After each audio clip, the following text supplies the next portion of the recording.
সকালবেলা আকাশ ঘুমাচ্ছে, তখনই আকাশের আব্বু ওর রুমে আসলো আকাশের ছোট বোন তানুকে নিয়ে। কেননা আকাশ ওর আব্বুর কথা না শুনলেও তানুর কথা ঠিকই শুনে। আব্বু, তুমি ভাইয়াকে ডাকো।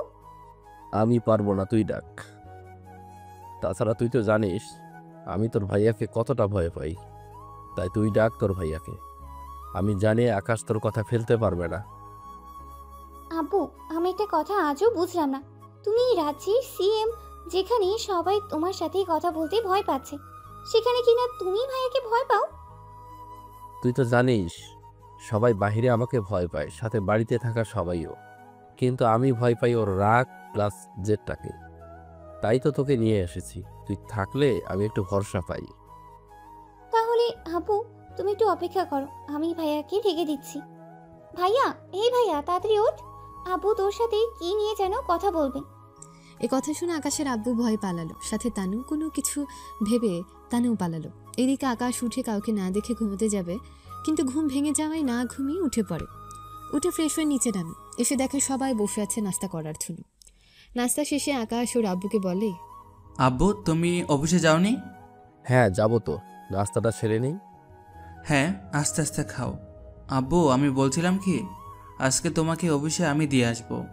আকাশের মুখে কথা শোনার পর আকাশের আব্বুর ঢেকি ওঠে। পরে তানু পানি খাওয়ালে তা ঠিক হয়ে যায়।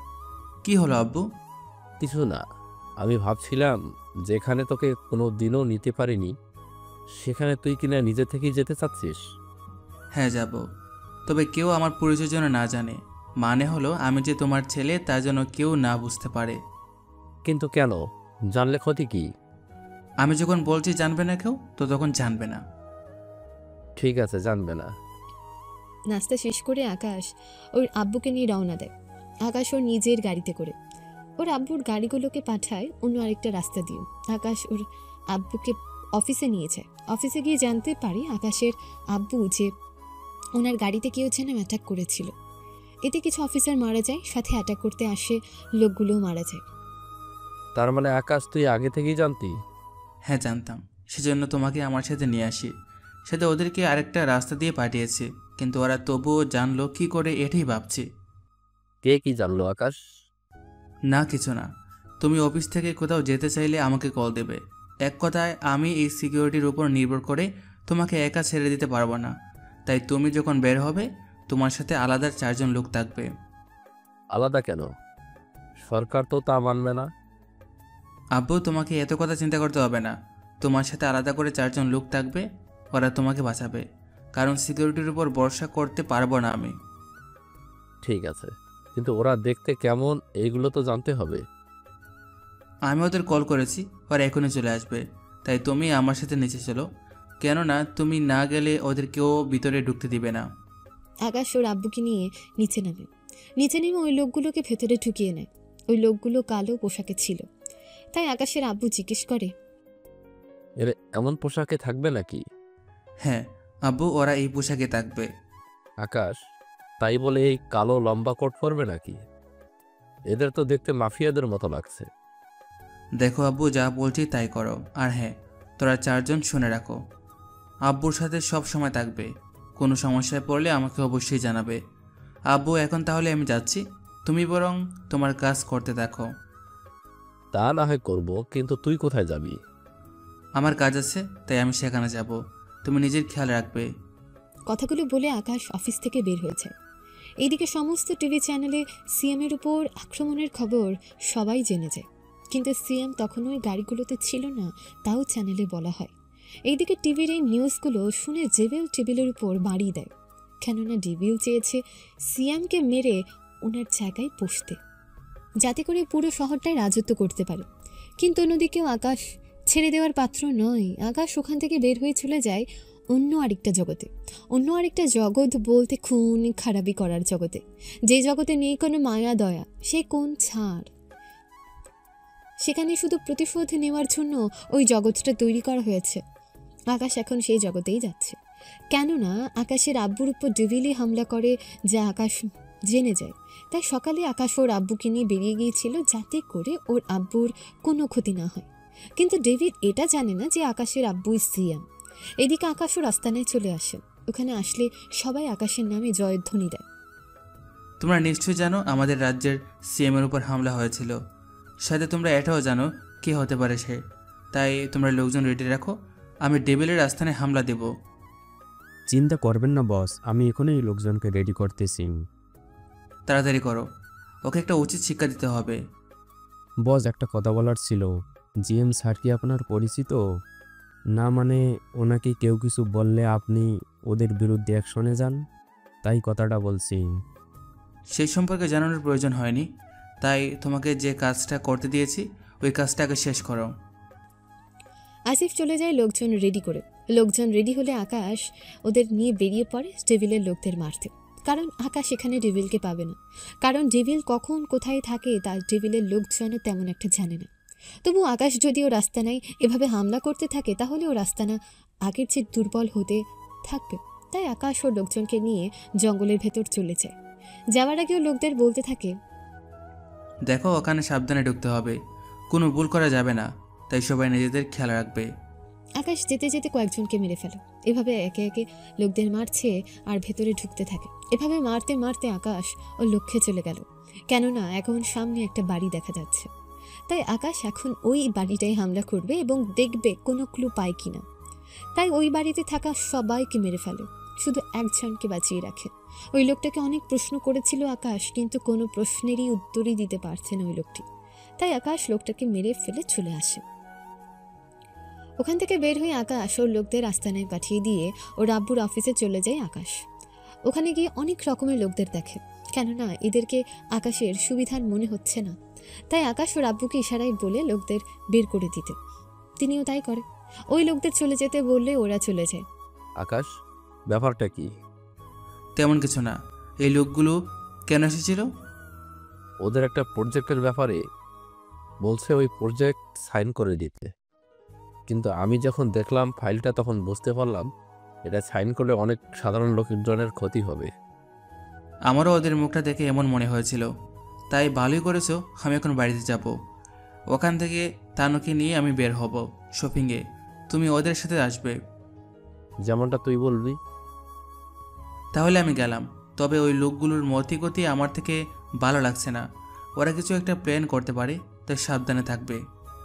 আকাশ অফিস থেকে বের হয়ে বাড়িতে চলে আসে। বাড়িতে আসার আগেই তানুকে রেডি হতে বলে। তানু রেডি হয়ে নেয় আকাশ আসার আগে। তানু আসলে আকাশ বেরিয়ে পড়ে। ওরা শপিং মলে ঢোকে। ওখানে তানু ওর জন্য কিছু জামা দেখতে থাকে, সাথে আকাশও নিজের জন্য গেঞ্জি শার্ট দেখতে থাকে। আকাশ নিজের জন্য শার্ট পছন্দ হলে ওটা ট্রায়াল দিয়ে দেখার জন্য ট্রায়াল রুমে যায়। এখানে মোট 4টা ট্রায়াল রুম ছিল। আকাশ এক এক করে চেক করে দেখে দরজা বন্ধ। তখন চতুর্থ নাম্বার দরজা ধাক্কা দিতেই খুলে গেল। আকাশ ভেতরে ঢুকে সাদা একটা পর্দা সরাতেই দেখলো একটা মেয়ে শাড়ি চেঞ্জ করছে। শাড়ি চেঞ্জ করার সময় আকাশ শুধু মেয়েটার নাভিটাই দেখতে পেল, কেননা মেয়েটা আকাশকে দেখা মাত্রই শাড়ি দিয়ে বুকটা ঢেকে নিল, কিন্তু তাতে করে নাভিটা দেখা যাচ্ছে। এর বাইরে আরও অনেক কিছু দেখতে পেয়েছে, ওই সব আপনাদের না জানলেও চলবে। আকাশকে অমনভাবে তাকাতে দেখে মেয়েটা যেই চিৎকার করতে যাবে, আকাশ মেয়েটার মুখে হাত দিয়ে আটকে দেয়, যাতে করে মেয়েটা চিৎকার বাহিরে না শোনা যায়। আকাশ মেয়েটার এতটাই কাছে ছিল যে মেয়েটা আকাশের আর আকাশ মেয়েটার বুকের হার্টবিট শুনতে পাচ্ছে। দুজনেই রকম কিছুক্ষণ চুপ করে থেকে মেয়েটা ইশারায় আকাশকে হাত সরাতে বলে। আকাশ ব্যাপারটা বুঝতে পেরে হাত সরিয়ে নেয়। মেয়েটা কিছুক্ষণ হাঁপাতে হাঁপাতে বলে, আপনি কি বলুন তো, নক করে তো ঢুকতে পারেন। আপনি দরজা বন্ধ করে দিলেই তো সব কিছু ঠিকঠাক হয়ে গেল। এখন কথা না বাড়িয়ে শাড়ি পরে নিন, আমি বাইরে চলে যাচ্ছি। ঠিক আছে, যান। আর হ্যাঁ, বাইরে গিয়ে আমার জন্য অপেক্ষা করবেন। আকাশ ইরার কথা মতো বাহিরে চলে আসে। এসে অপেক্ষা করে ইরা 5 মিনিটের ভেতরে শাড়ি চেঞ্জ করে বাহির হয়ে আসে। ইরাকে দেখে আকাশ একদম ফিদা হয়ে গিয়েছে, যাকে বলে লাভ অ্যাট ফার্স্ট সাইট, একদিক থেকে ভালোবাসা। এইদিকে ইরা ট্রায়াল রুম থেকে বের হয়ে আকাশের দিকে আসছে, আর আকাশ তো ইরাকে দেখতেই ব্যস্ত। আকাশ এখনও ইরাকে দেখতেই ব্যস্ত, তাই ইরা বিরক্ত হয়ে হাতের তুড়ি বাজালে আকাশের ধ্যান ভাঙে। আপনি তো ভারী লুচু টাইপের ছেলে। জি, আপনি কি কথাগুলো আমাকে বলছেন? জি, আপনাকে বলছি। এত লোকজন থাকতে আমাকে কেন কথাটা বললেন? কারণটা হচ্ছে, কোথায় আপনি মন মরা হয়ে থাকবেন সেখানে তা না করে আমার দিকে তাকিয়ে আছে। তা কোনোদিন মেয়ে দেখেন নাই নাকি? হুম হুম। জীবনে অনেক মেয়েই দেখেছি, কিন্তু আপনাকে আজকে যেরকম দেখেছি ওইভাবে কাউকে দেখিনি। আই চুপ চুপ। আচ্ছা, আপনার কি লজ্জা শরম নেই? একটা মেয়েকে দেখার পর আবার তার সামনে তার কথা বলছেন। বাহারি, মানুষের পিছনে কথা বলার অভ্যাস আমার নেই। যাকে যা বলার সব সময় সামনেই বলি। দোয়া করবেন এরপর থেকে যেন আপনি আমার সামনে না পড়েন। যদি পড়েন তাহলে খুন করে রেখে দিব। হুম। কথাগুলো বলে মেয়েটা চলে আসে। এদিকে মেয়েটার কথা শুনে আকাশ মিটিমিটি করে হাসে। আকাশ ওখানে দাঁড়িয়ে থাকা অবস্থায় তানু চলে আসে। তানু এসে আকাশকে বলে, ভাইয়া, তোর ট্রায়াল দেওয়া শেষ হলে তুই বিল পে কর, আমি ভিতর থেকে আসতেছি। আরে বোন, লাগবে না, তুই চল, একসাথে বিল দিয়ে হাঁটা ধরবো। ভাইয়া তুইও না, কখন তোর মতি গতি কি থাকে তা বোঝাই মুশকিল। আকাশ তানুকে নিয়ে বেরিয়ে পড়ে। শপিং মল থেকে বের হয়ে আকাশ তানুকে বলে, তানু, তুই এখানে একটু দাঁড়া, আমি গাড়ি নিয়ে এসে তোকে নিয়ে যাব এখান থেকে। আমি তাহলে আছি, তুই যা। আকাশ গাড়ি নিতে চলে যায়, কিন্তু 20 মিনিট হয়ে গেল আকাশ না ফেরার কারণে তানু পার্কিং লটের ভেতরে চলে যায়। ওখানে গিয়ে দেখে আকাশ অজ্ঞান অবস্থায় পড়ে আছে আর শরীরে ছুরির আঘাতের চিহ্ন। তাই তানু চিৎকার করে লোক জড়ো করে। পরে সবাই মিলে আকাশকে ওদের গাড়িতে উঠিয়ে দিলে তানু গাড়ি ড্রাইভ করে হসপিটালে আসতে থাকে। হসপিটালে আসার আগে ওর বাবা মাকে কল দিয়ে সব কথা জানিয়ে দেয়। আকাশের বাবা মা কল পেয়ে হসপিটালে চলে আসে। তানু বল না মা, কি হয়েছে আকাশের? আম্মু, আমরা শপিং করে বের হয়েছিলাম, তখন ভাইয়া গাড়ি নিতে গেলে 20 মিনিট পর পার হয়ে যাওয়ায় আমি ওখানে গিয়ে ভাইয়াকে এই অবস্থায় দেখলাম। কার এত বড় সাহস আমার ছেলেকে মারে? সিকিউরিটি, সিকিউরিটি, কোথায় তোমরা? তাড়াতাড়ি এখানে আসো। জি স্যার, আমাদের ডেকেছেন কি? হ্যাঁ, এখনই এই ঠিকানায় যাও। ওখানে কি হয়েছে না হয়েছে সব জেনে তারপর আসবে। চিন্তা করবেন না স্যার, আমরা সব কিছু তদন্ত করে আসতেছি। তদন্ত করতে হবে না, যারা এই কাজ করেছে তাদেরকে 24 ঘন্টার মধ্যে আমার সামনে হাজির করবে, জীবিত অথবা মৃত। ঠিক আছে স্যার, আমরা সব রকমের চেষ্টা করব। সিকিউরিটি বের হয়ে যায়। অন্যদিকে ডক্টর আকাশের চিকিৎসা করতে থাকে। 1 ঘন্টা পর ডক্টর বেরিয়ে এলো, তবে মুখে চিন্তার ছাপ নিয়ে। তা দেখে আকাশের বাবা মাও তানু ওরা চিন্তিত হয়ে পড়েছে। দেখুন, আকাশের অবস্থা কিছুটা খারাপ, কারণ অনেক রক্ত বের হয়ে গিয়েছিল। তার উপর শরীরে আঘাতের অনেক চিহ্ন আছে, তাই সুস্থ হতে দেরি হবে। আঙ্কেল, ভাইয়া সুস্থ হতে কতদিন লাগবে আর জ্ঞান কখন ফিরবে? 7 থেকে 8 দিন লাগবে সুস্থ হতে, জ্ঞান ফিরতে 1 দিন লাগবে। তাই ওর খেয়াল রাখবে যাতে করে ওর সমস্যা না হয়। 2 দিন হসপিটালে রাখতে হবে। এখানে ওর কোনো ক্ষতি হবে না, হসপিটালের সিকিউরিটি আছে, ওরা কোনো মতে আকাশের ক্ষতি হতে দিবে না। এদিকে তানু হসপিটাল থেকে বাকি সবাই চলে আসে। অন্যদিকে সিকিউরিটিগুলো শপিং মলের কাছে এসে অনেক লোকজনকে অনেক প্রশ্ন করতে থাকে, কিন্তু ওরা কিছু দেখেনি বলে চলে যায়। পার্কিং লটে সিসিটিভি ক্যামেরা ছিল, কিন্তু ওই লোকগুলো ক্যামেরা নষ্ট করে দিয়েছে। তাই ওখানে কোনো রকম ক্লু ওরা পেল না, না ওখানে কোনো ভাঙচুর হয়েছে, তাই আশেপাশে কেউ কিচ্ছু বুঝতে পারেনি। এদিকে আসিফ ও আকাশের লোকেরা এখন পর্যন্ত কোনো খবর পায়নি আকাশের, কেননা 1 দিন হয়ে গেল আকাশ ওদের সাথে কোনো যোগাযোগ করেনি। তাই আসিফের টেনশন হতে লাগলো। এমনটা তো হওয়ার কথা নয়। বস 1 দিন শেষ হয়ে গেল, অথচ আমাদের সাথে কোনো যোগাযোগ করেনি। আচ্ছা, ওনার কিছু হয়নি তো? কিন্তু সমস্যায় পড়লেও উনি না জানালে আমরা নিজে থেকে তো ওনার সাথে যোগাযোগ করতে পারবো না। তা উনি জানে, তবুও কেন যোগাযোগ করছে না? এদিকে সিকিউরিটিগুলো আকাশের আব্বুর সামনে এসে দাঁড়িয়ে আছে। তোমরা দাঁড়িয়ে আছো কেন? আমার ছেলেকে যারা মেরেছে তারা কোথায়? স্যার, আমরা সব চেক করেছি, কিন্তু বড় স্যারকে কারা মেরেছে এর কোনো তথ্য পাইনি। কি, তোমরা সামান্য এই কাজটা করতে পারলে না? স্যার, আমরা সব রকম চেষ্টা করেছি, এখন শুধুমাত্র বড় স্যারই বলতে পারবে ওই সময় কি হয়েছিল। আমার ছেলে একবার জ্ঞান ফেরুক, তারপর ওদের খেলা শেষ করব। এদিকে একদিন পর আকাশের জ্ঞান ফেরে। আকাশ জ্ঞান ফিরে আশেপাশে তাকিয়ে আছে, সাথে কাউকে খুঁজছে। আকাশের এমন করে তাকানো দেখে তানু প্রশ্ন করে, ভাইয়া কি খুঁজছিস এমন করে? ওই মেয়েটি কোথায়? ভাইয়া কোন মেয়ে? আমি তো ওখানে কোনো মেয়েকেই দেখলাম না। ছিল একটা মেয়ে, আমি ওই মেয়েটিকে বাঁচাতে গিয়ে আমার এমনটা হয়েছে। ভাইয়া তুই কি বলছিস এগুলো? আমি ওখানে কোনো মেয়েকেই দেখিনি। তাছাড়া ওই সময় কি হয়েছিল? ওই সময়ে কথাগুলো বলে আবার জ্ঞান হারায়। তাই তানু তাড়াতাড়ি করে ডক্টরের কাছে আসে। তানুকে এভাবে আসতে দেখে ডক্টর বলে, কি ব্যাপার তানু, তুমি এমন কেন করছো? ভাইয়ার জ্ঞান ফিরেছিল, কিন্তু কোনো একটা মেয়ের কথা বলে আমি ওই মেয়েটার কথা জিজ্ঞেস করাতেই আবারও জ্ঞান হারায়। আগেই তো বলেছি আমি, এখন ওকে কোনো রকম প্রশ্ন করা যাবে না। তাছাড়া চিন্তা করো না, কিছুক্ষণ পরেই জ্ঞান ফিরে আসবে। তুমি তোমার বাবা মাকে কল দাও, ওনারা আসলে নিয়ে যেতে পারবে। ওকে আঙ্কেল, আমি তাহলে ব্যবস্থা করতেছি। তানুর বাবা মাকে কল দিয়ে আসতে বলে। 20 মিনিট পর ওর বাবা মা দুজনেই আসে। তানু, আকাশের এখন অবস্থা কেমন? আবু এখন তো ঠিক আছে, কিন্তু ভাইয়া জ্ঞান ফিরে একটা মেয়ের কথা বলেছিল। মেয়ের কথা কেন বলতে? আকাশ কি ওই মেয়েটাকে চিনে? ও মা, তুমিও না? কিছু বলার আগে তো তোমার ছেলে চিটপটাং হয়েই গেল, মানে জ্ঞান হারালো। ডাক্তার আঙ্কেল বলে দিয়েছে ভাইয়াকে এইসব কিছু নিয়ে যেন কোনো কথা জিজ্ঞেসই না করি। তা তোর ভাইয়াকে কখন নিতে পারবো এখান থেকে? এই তো আবার জ্ঞান ফিরলে নিয়ে যেতে পারবো। এরপর আকাশের জ্ঞান ফেরে। ওর বাবা মা আকাশের সামনে যায়। ওনাদের দেখে আকাশ বলে, আব্বু, ওই মেয়েটার কোনো খোঁজখবর পেয়েছো কি?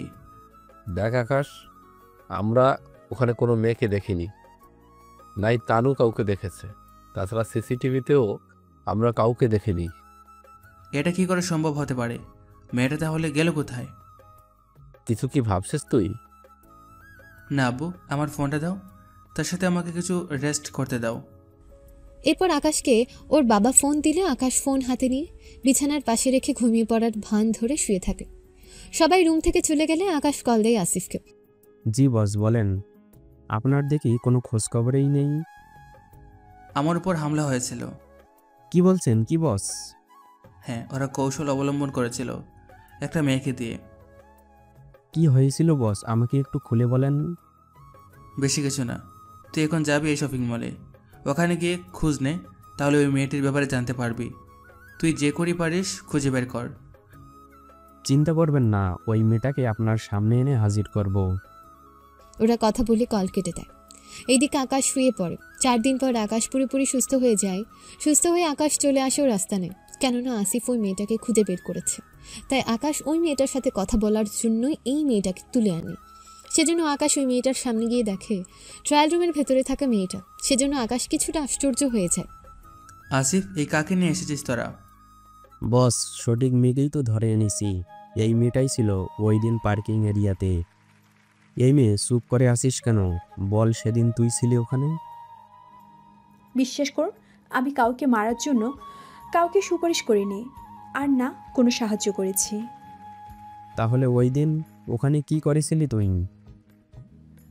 সব সত্যি বলছি, প্লিজ তবু আমার কোনো ক্ষতি করবেন না। এদিকে আকাশ কি বলবে বুঝতে পারছে না, কেননা আকাশের ওই দিনের ঘটনা তেমন একটা মনে নেই। শুধু এইটুকু মনে আছে, একটা মেয়েকে কতগুলো লোক তুলে নিয়ে যেতে চেয়েছিল। আকাশ ওই মেয়েটাকে বাঁচানোর জন্য গিয়েছিল, কিন্তু মেয়েটা আকাশের পেটে ছুরি ঢুকিয়ে দেয়। এরপর বাকি লোকগুলো আঘাত করতে থাকে। এতে করে আকাশ মেয়েটার চেহারাটা দেখতে পায়নি। সেজন্য আকাশ মেয়েটাকে খুঁজছে, কেন এসব করলো মেয়েটা, আর কেন এটা করলো। তাহলে সব সত্যি বল, তাহলে তোকে ছেড়ে দেব। তাহলে শুনুন, আমি শপিং মল থেকে বের হয়ে গাড়ির কাছে আসি। তখন ওখানে একটা মেয়েকে দেখলাম, চাকু নিয়ে দাঁড়িয়ে আছে। আমি মেয়েটার কাছে যেতে মেয়েটা ছুরি দেখিয়ে আমাকে ভয় দেখায়। যদি আমি চেঁচামেচি করি তাহলে আমাকে মেরে ফেলবে। আমি ভয় পেয়ে গাড়িতে বসি। এরপর আমি ওখানে একটা ছেলেকে দেখে আসতে। ওই ছেলেটি কে ছিল? মানে ওকে আগে কখনো দেখছেন কি? হ্যাঁ দেখেছি, আমি শপিং মলের ভিতরে। এরপর কি হলো তাড়াতাড়ি বলেন। এরপর ছেলেটি কাছে আসতে ওই লোকগুলো ওই মেয়েটার উপর হামলা করতে আসে। তখন ওখানে আসা ছেলেটা ওই মেয়েটাকে বাঁচাতে ওই লোকগুলোকে মারতে থাকে। মার খেয়ে লোকগুলো ওখানেই শুয়ে থাকে। ছেলেটাকে বেঁচে থাকতে দেখে আমি ওখান থেকে চলে আসি। এরপর তুই কি করলি? বিশ্বাস করুন, আমি ওখান থেকে চলে আসি। এরপর কি হয়েছে না হয়েছে আমার কিচ্ছু মনে নেই। আসিফ, এই মেয়েটিকে ছেড়ে দে। তার সাথে যদি পারিস এই মেয়েটার থেকে ওই মেয়েটার বর্ণনা অনুযায়ী যদি কাউকে পাস তাহলে নিয়ে আসবি। এখন এই মেয়েটাকে ওর বাড়িতে পৌঁছে দে। তাই হবে বস, আমি একে দিয়ে আসতেছি। আসিফ মেয়েটার বাঁধন খুলে দেয়। মেয়েটাকে ছাড়া পেয়ে ওখান থেকে চলে যায় আসিফের সাথে। যেতে যেতে আসিফ মেয়েটার থেকে সব কিছু শুনতে থাকে ওই মেয়েটার ব্যাপারে। আসিফ মেয়েটাকে ওর বাড়িতে নামিয়ে দিয়ে চলে আসে আস্তানায় আবারও। বস, ও মেয়েটা যেভাবে বর্ণনা দিয়েছিল ওইভাবে তো একজনই হতে পারে। কি হতে পারে? এটা তো ডেভিলের লোকদের কাজ হতে পারে। কেননা ডেভিলের লোকদের মধ্যে এরকম একটা মেয়ে আছে। ও, তাহলে এই ডেভিলই যত নষ্টের মূল? কিন্তু বস, এই ডেভিল তো আপনাকে চিনে না ঠিক মতো, তাহলে আপনার উপর হামলা কেন করবে? ও তোমরা বুঝবে না। এখন তোমরা একটা মিশনে যাওয়ার জন্য প্রস্তুত হও, কেননা আমরা একটা মিশনে যাব। ঠিক আছে বস, তাহলে আমি লোকজনকে তৈরি হতে বলতেছি। আসিফ 10-15 জন লোকদের তৈরি হতে বলে। ওরা তৈরি হলে আকাশ ওই লোকদের নিয়ে বেরিয়ে পড়ে। ওখান থেকে আকাশ একটা ঘন জঙ্গলের মধ্যে আসে। কেননা এই জঙ্গলে আসলে আকাশ জানতে পারবে ডেভিলের কোথায় কোথায় আস্তানা আছে। তাই প্রথমে এখানে চলে আসে। এখানে এসে আকাশ ডেভিলের লোকদের মারতে থাকে। এতে করে দুই দলেরই অনেক লোক মারা যায়। আকাশ মারামারির এক পর্যায়ে একটা রুমে ঢুকে যায়, কিন্তু রুমে ঢুকলে অটোমেটিক দরজা বন্ধ হয়ে যায়। এতে করে আকাশ অনেক চেষ্টা করে কিন্তু কিছুতেই দরজা খোলার কোনো সিস্টেম পাচ্ছে না। আসিফও অনেক চেষ্টা করে কিন্তু পারছে না খুলতে। কিন্তু এদিকে পুলিশ চলে আসতে থাকে। বস, পুলিশ চলে আসছে। তাহলে তোমরা এখান থেকে পালাও তাড়াতাড়ি। কিন্তু বস, তাহলে আপনার কি হবে? আমার কাছে হবে না। পুলিশ ভিতরে ঢোকার আগেই তোমরা এখান থেকে যত তাড়াতাড়ি পারো বেরিয়ে পড়ো। আকাশের কথায় আসিফ বাকি লোকদের নিয়ে বেরিয়ে পড়ে অন্য আরেকটা রাস্তা দিয়ে। এদিকে পুলিশ ভেতরে ঢুকে সব কিছু চেক করতে থাকে। ওরা ওখানে অনেক লোককেই মৃত অবস্থায় পড়ে থাকতে দেখে, কিন্তু ওরা পরক্ষণে ওই দরজার দিকে চোখ যায়, কেননা দরজার সামনে লেখা ছিল কন্ট্রোল রুম। তাই ওরা নিজেদের মধ্যে কথা বলাবলি করতে থাকে। এই, তোমরা যে করেই পারো ওই দরজা ভাঙতে যা যা লাগে সবকিছু নিয়ে আসো। এদিকে ওরা দরজা ভাঙার জন্য মেশিন পত্র নিয়ে আসে। অন্যদিকে আকাশ দরজা থেকে অনেক দূরে দাঁড়িয়ে আছে, কেননা নয়তো দরজা ভাঙার ফলে আকাশ আহতও হতে পারে। ওরা অনেকক্ষণ কাজ করার পর দরজা ভাঙতে সক্ষম হয়। দরজা ভেঙে ওরা ভেতরে গিয়ে আকাশকে দেখে। কোনো চালাকি নয়, হাত উপর উঠে বাইরে চলে আয় তাড়াতাড়ি। পুলিশের কথায় আকাশ হাতগুলো উপরে তুলে বের হয়ে আসে, কেননা এখানে কোনো সমস্যা করলে চলবে না। তাই ওদের কথা মতো বেরিয়ে আসলো। ওরা আকাশের হাতে হাত করা পরিয়ে গাড়িতে তুলে নিল। 30 মিনিট পর গাড়ি পুলিশ স্টেশনে আসলে আকাশকে ওখান থেকে নামিয়ে ইন্টারোগেশন রুমে নিয়ে যাওয়া হয়। তোমার নাম কি? পারভেজ হোসেন আকাশ। এবার বলো, তুমি এখানে কি করতে গিয়েছিলে? আর কার লোক তুমি, এবং ওইখানে কি কাজ চলছিল? বিশ্বাস করুন স্যার, আমি কারো লোক নই, আর নাই কারো হয়ে কাজ করি। তাহলে ওই রুমে কি করছিলি? বিশ্বাস করুন স্যার, ওরা আমাকে ধরে নিয়ে ওই রুমে নিয়ে আটকে রেখেছিল। বাহ, ভালোই তো মিথ্যা বলতে শিখেছিস, কিন্তু তোর এই মিথ্যা কথায় কোনো লাভ হবে না। তাই সত্যিটা বলে দে, নয়তো এমন মার মারবো যে সারা জীবন আর মারের কথা বলতে পারবি না। বিশ্বাস করুন স্যার, আমি কারো হয়ে কাজ করি না। বুঝতে পারছি, এইভাবে কাজ হবে না, তোকে রিমান্ড দিতে হবে। এই, ওকে রিমান্ড তুমি নিয়ে আয়। আমি একটা কল করে উকিল ঠিক করব। ঠিক আছে, কিন্তু যা করার তাড়াতাড়ি করবি কিন্তু। হ্যাঁ, তাড়াতাড়ি করব, চিন্তা করবেন না। এখন হয়তো আপনারা ভাবছেন জেলের ভেতর তো ফোন ইউজ করতে দেয় না, তাহলে এখানে কিভাবে ফোন ইউজ করছে, এখানে কেন ফোন ইউজ করতে পারছে? তাহলে এই ব্যাপারে আপনাদের কিছু কথা বলতেই হয়। আপনারা যা বাংলাদেশের জেল সম্পর্কে জানেন, কিন্তু অন্য দেশের জেল অন্যরকম। ওখানে আপনার গায়ে হাত তোলার জন্য কোর্ট থেকে পারমিশন লাগে। কিন্তু বাংলাদেশ, ইন্ডিয়া এবং আরও 4-5টা রাষ্ট্র আছে যেগুলোতে পুলিশ ইচ্ছে করলে আসামিদের মারতে পারে, কিন্তু বাকি দেশগুলোতে তা করতে পারে না। কিন্তু কয়েকটা থাপ্পড় এবং বাড়ি দিতেই পারে। সেজন্য আকাশ ওই থাপ্পড় না খাওয়ার জন্যই কল দিতে রাজি হয়েছে। চলুন এবার গল্পে ফিরে আসি। আকাশ কাকে যেন কল দেয়। কল দেওয়ার 20 মিনিটের মধ্যে থানার সামনে কয়েকটা গাড়ি আসে। পুলিশ থানার বাইরে গিয়ে দেখে সিএম গাড়ি, আর ওনার গাড়ির সাথে পুলিশ ও অন্যান্য কমান্ডো তো আছে। সিএমকে দেখে পুলিশ অফিসার দৌড়ে এসে সালাম দেয়। স্যার, আপনি হঠাৎ করে এইখানে, কোনো সমস্যা হয়েছে কি স্যার? সব কথা কি এখানেই বলবেন নাকি আমায় ভিতরে যেতে দিবেন? অফকোর্স স্যার, ভেতরে আসেন। আকাশের আব্বু ভেতরে যায়। পুলিশ অফিসার ওনাকে চেয়ার এনে দেয় বসার জন্য। উনি চেয়ারে বসে। তখন উনি ইন্টারোগেশন রুমে আকাশকে দেখতে পায়। তাই উনি অফিসারকে জিজ্ঞেস করে, ওই ছেলেটার অপরাধ কি? কেন ওকে ধরে নিয়ে এসেছেন? স্যার, আমরা জঙ্গলের ভেতরে একটা বাড়িতে রেড করি। তখন এই বাড়িতে যারা ছিল তাদের মধ্যে সবাই মারা গেছে। অনেক আমরা একটা রুমের ভিতর ওইখানে পাই। পরে আমরা ওই রুমে অনেক যন্ত্রপাতি দিয়ে ভেঙে এই লোকটাকে পাই। তাই আমরা ওকে এখানে নিয়ে এসেছি, যাতে করে ওর কাছ থেকে কোনো তথ্য আমরা পেতে পারি। ওকে ছেড়ে দাও। কিন্তু স্যার, কেন? কারণটা তোমার না জানলেও চলবে। এর আগেও ওর উপর কেউ হামলা করেছিল। অনেক কষ্টের পর ওকে বাঁচাই।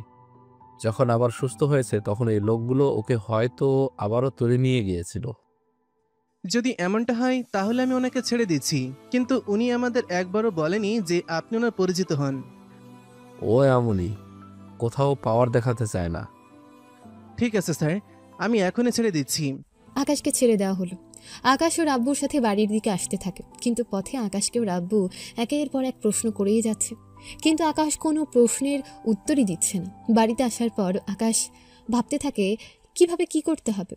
সে সব ভাবা শেষ হয়ে গেল আকাশের।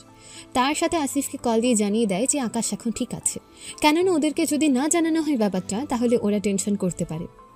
পরের দিন সকালে তানু আকাশের রুমে এসে হাজির হয়।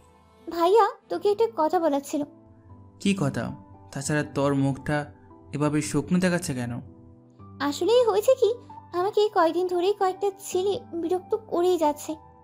কয়েকদিন ধরে বিরক্ত করছে, আর তুই এখন বলতেছিস আমাকে? আমি ওদের অনেক রকম দেখিয়েও ছিলাম, কিন্তু এতেও কোনো রকম কাজই হলো না। তাই এখন তোকেই জানালাম। আচ্ছা, তুই নিচে যা, আমি ফ্রেশ হয়ে আসতেছি। তানু নিচে গিয়ে ওর আব্বুর সাথে কথা বলতে থাকে। এর মাঝে আকাশ তৈরি হয়ে নেয়। ওরা নাস্তা করে বেরিয়ে পড়তে যাবে, তখন তানু বলে ওঠে, এটা কি পড়েছিস? একটু সুন্দর করে সেজে আয়। আমি তো ওখানে। ভাইয়া। আচ্ছা বোন, যাচ্ছি।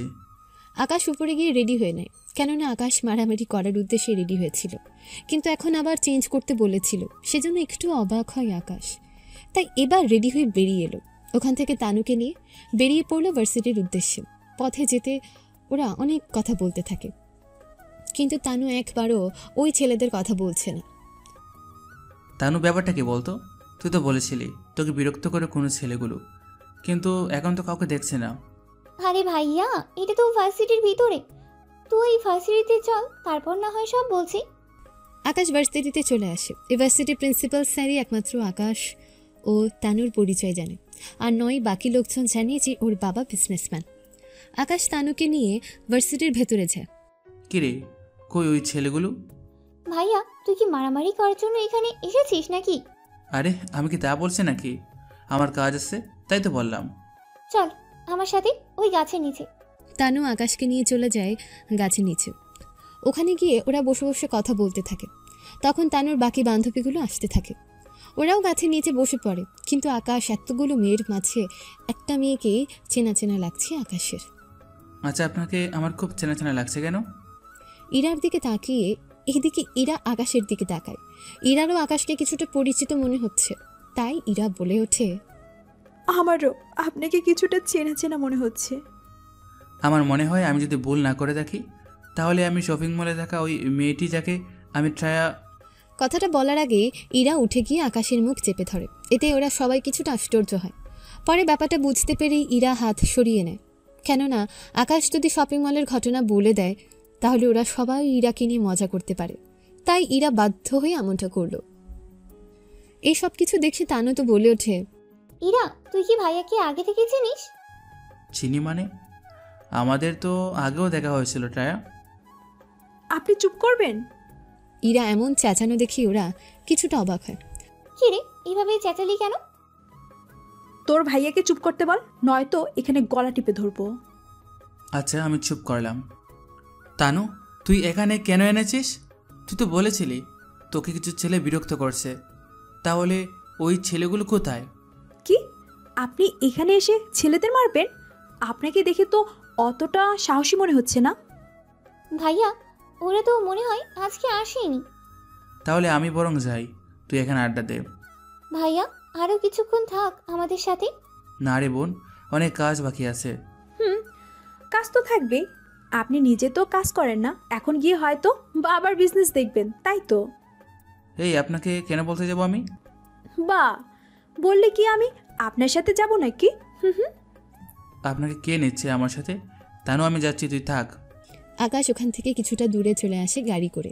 কিছু দূর আসার পর তানু কল দেয়, তাই আকাশ কল রিসিভ করে। কল রিসিভ করে হ্যালো হ্যালো তানু, কথা বল তানু। ফোনের অপর পাশ থেকে কথা শোনা যাচ্ছে না, তাই আকাশ যে কল কাটতে যাবে তখনই ফোনে কোনো ছেলের কষ্টের আওয়াজ পায় আকাশ। তাই আকাশ গাড়ি ঘুরিয়ে চলে আসে ভার্সিটিতে। ভার্সিটিতে এসে দেখে গাছের নিচে তানু ও ওর বান্ধবীরা বসে আছে।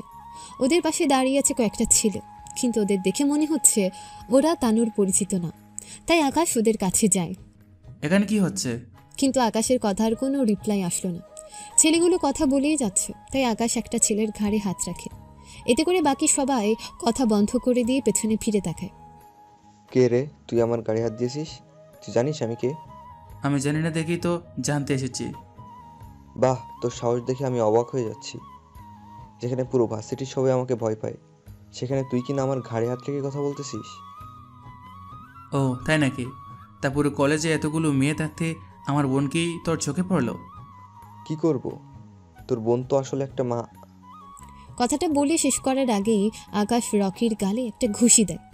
এতে করে রকি কিছুটা দূরে গিয়ে পড়ে। এতে রকির সাথে থাকা ছেলেগুলো অবাক হয়ে যায়, সাথে করে ভার্সিটির সবাই। কেননা ইউনিভার্সিটির সবাই মোটামুটি রকির পরিচয় জানে, তাই কেউ রকির সাথে কথা বলতে আসে না। সবার সাথে সাথে ইরাও অবাক হয়, কেননা রকি অনেক খারাপ ছেলে, তার সাথে অনেক পাওয়ারও আছে ওর।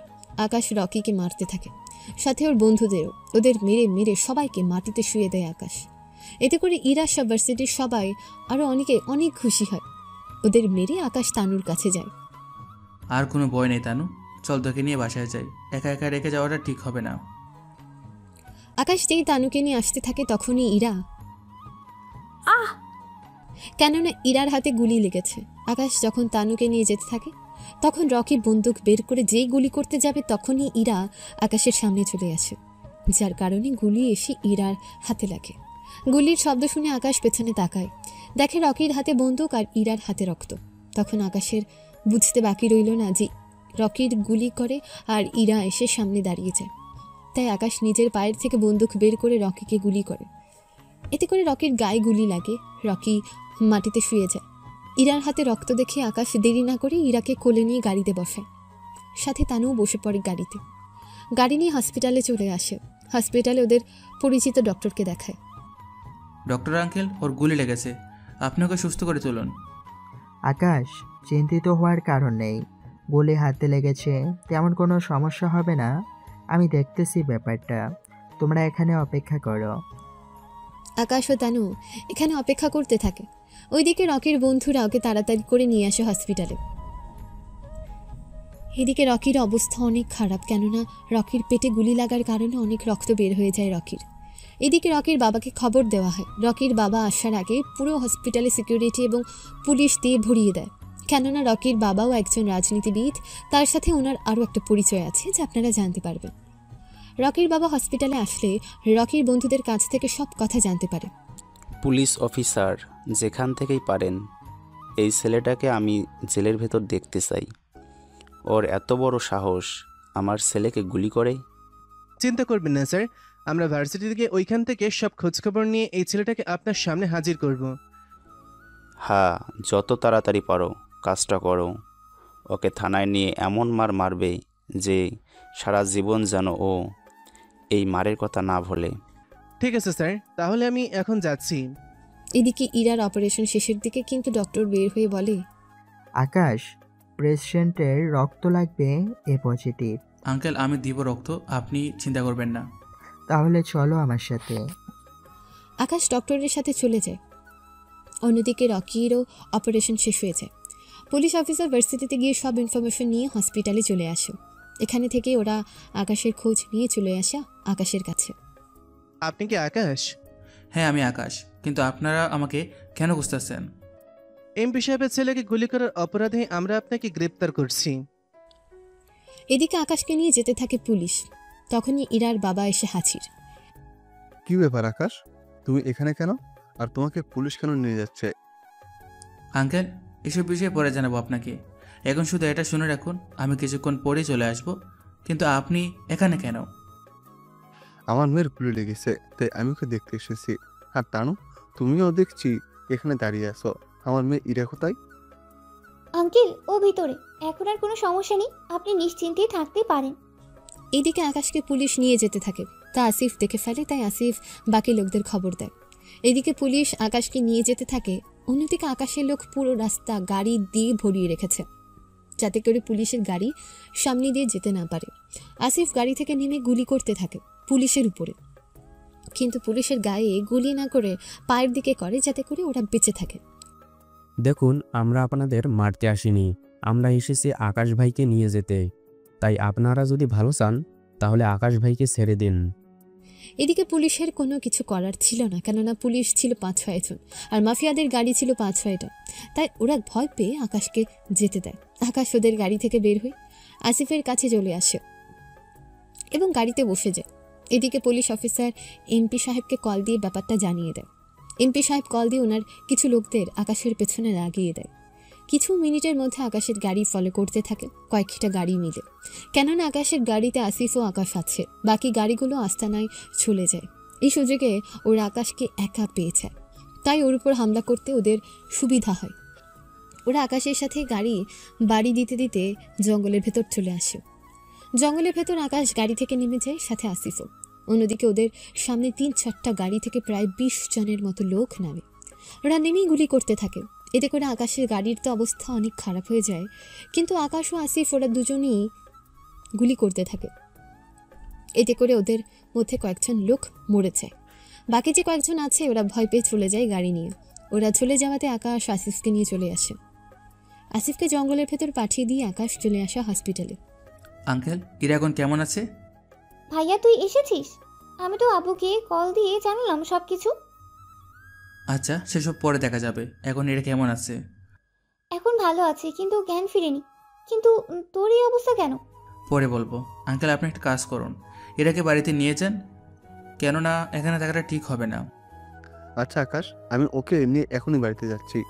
ইরার আব্বু ইরাকে নিয়ে বাড়িতে চলে যায়। অন্যদিকে আকাশ তানুকে নিয়ে চলে আসে বাড়িতে। এইদিকে রকির বাবা আকাশের এভাবে ছাড়া পাওয়াটা মেনে নিতে পারেনি, তাই উনিও ওনার আরেকটা রূপে চলে যায়, আর সেই রূপটা অনেক ভয়ঙ্কর। আকাশ বাড়িতে এসে নিজের রুমে চলে আসে। তানুর ওর রুম থেকে ফ্রেশ হয়ে আকাশের কাছে আসে। ভাইয়া, তুই কি ইরার আব্বুকে চিনিস? হ্যাঁ, আমাদের কোম্পানি থেকে পণ্য কিনে। ও, তাহলে আমি যাই, ইরাকে গিয়ে দেখে আসি। তুই যাবি?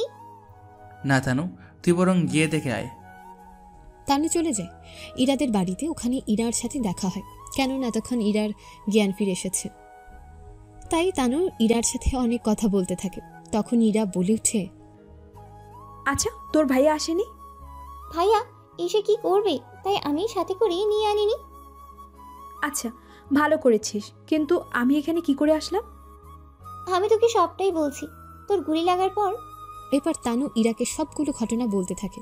সেজন্য ঘটনা আবার বললাম না, কেননা কি হয়েছে তা তো আপনারা জানেন, তাই আবার বলে সময় নষ্ট করতে চাই না।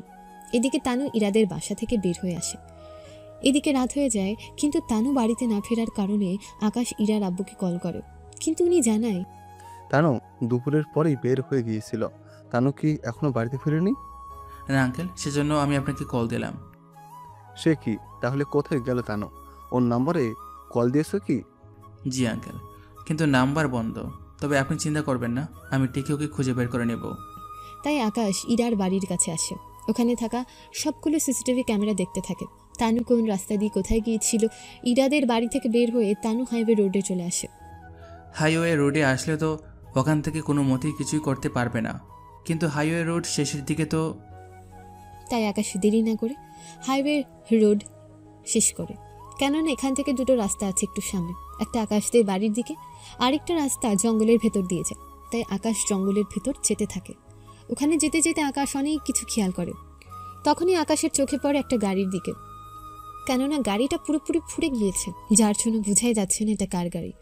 অনেক চেষ্টার পর আকাশ বুঝতে পারে এটা তানুর গাড়ি, কেননা আকাশদের প্রতিটা গাড়িতে একটা করে স্টিকার থাকে, ওই স্টিকার কোনোভাবেই ফোড়ে না। তাই আকাশ ভয় পেয়ে ড্রাইভিং সিটে গিয়ে দেখে কেউ আছে কিনা, কিন্তু আকাশ সব চেক করেও কাউকে পেল না। এদিকে রাতের অন্ধকার থাকায় আশেপাশে খুঁজেও দেখতে পারছে না কেউ আছে কিনা আশেপাশে। সেজন্য আকাশ গাড়ি থেকে লাইট নিয়ে আশেপাশে খুঁজে দেখতে থাকে। তখন আকাশ জঙ্গলের ভেতর একটা বাড়ি দেখতে পায়। তাও বাড়িটা অনেক ছোট, সেজন্য আকাশ বন্দুক বের করে ধীরে ধীরে সামনে এগিয়ে যায়। ওখানে গিয়ে আকাশ বাড়িটার দরজা খুললেই তানুকে দেখতে পায়, কিন্তু তানুর তখন জ্ঞান ছিল না, তাই পানি দিয়ে জ্ঞান ফেরায়। বোন আমার, তুই ঠিক আছিস তো? বোন ডাক শুনে তানু কিছুটা তাকায়। লাইটের আলোয় তানু আকাশকে দেখতে পায়, সেজন্য আকাশকে জড়িয়ে ধরে কান্না করতে থাকে। ভাইয়া, আমাকে ওখান থেকে নিয়ে চল, নয়তো ওরা ওরা আমাকে মেরে ফেলবে। বোন আমার, কাঁদিস না, দেখ তোর ভাই চলে এসেছে। এখন এখান থেকে কেউ চলে আসার আগে চল। আকাশ তানুকে নিয়ে আসতে গেলে তানু শরীর দুর্বলের কারণে হাঁটতে পারছে না, তাই তানুকে কোলে নিয়ে পাহাড়ের রাস্তা ধরে উপরে আসে। তানু, তুই গাড়ি চালিয়ে যেতে পারবি কি বাড়িতে? পারবো, কিন্তু তুই কি করবি? আমি এখানে থেকে দেখব কারা তোকে নিয়ে এসেছে। তোকে একা একা যেতে দেওয়া যাবে না, তার একটু অপেক্ষা কর। 5 মিনিট পর ওখানে দুটো গাড়ি আসে। একটা করে আসিফ আসে, আরেকটা করে 4-5 জন লোক আসে, তাও ওরা আকাশের লোক। আসিফ, তুই এখানে বসে অপেক্ষা কর, তোরা সবাই লুকিয়ে থাক। এই গড়টার উপর নজর রাখ, কে কে আসে ওখানে। আচ্ছা, আমরা তাহলে নজর রাখতেছি। আকাশ তানুকে নিয়ে বেরিয়ে পড়ে, তানুকে বাড়িতে নিয়ে আসে, তানুকে ওর রুমে দিয়ে আসে। সাথে আকাশ ওর মাকে বলে তানুর দেখাশোনার এবং ওকে খাইয়ে দেওয়ার জন্য। আকাশ বের হয়ে আবার জঙ্গলের কাছে চলে আসে। ওখান থেকে আসিফের কাছে জানতে পারে এখন পর্যন্ত কেউ আসেনি এখানে, তাই আকাশ ওখান থেকে আসিফ ও বাকিদের পাঠিয়ে দেয় এবং আকাশ একাই ওই বাড়িটার উপর নজর দিতে থাকে। কিছুক্ষণ পর ওরা কতগুলো লোক বাড়িতে আসে।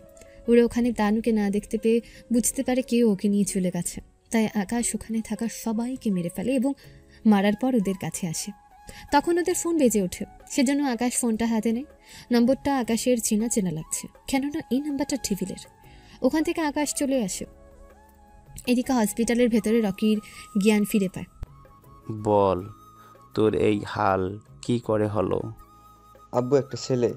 এরপর রকি ওর আব্বুকে সবটা বলতে থাকে।